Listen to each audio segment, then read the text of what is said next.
รอเลื่อยไปพี่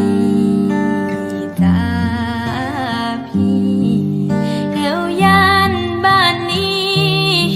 เขาว่าแก้วได้ไม่ขันมาแล้วหรือไรแก้วแสนอับอายเมื่อถูกยิงสายประนาม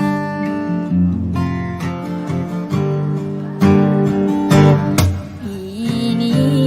ข้าวไม่ดีแก้วไม่ว่าแต่อย่าลืมปีหน้าพี่ต้องมาแต่งงานจะรอกี่ปีคราวนี้คงอีกไม่นานใจไว้วันกลัวพี่หลอกลวง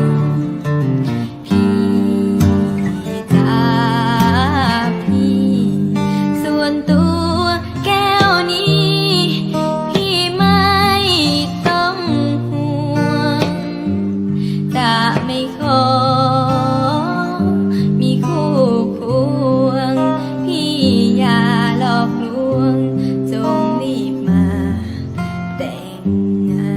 น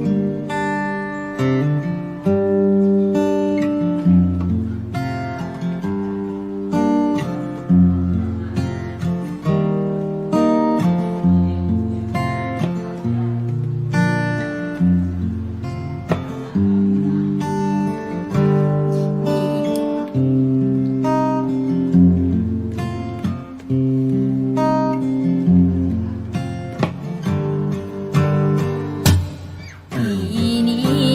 ข้าวไม่ดีแก้วไม่ว่าแต่อย่าลืมปีหน้า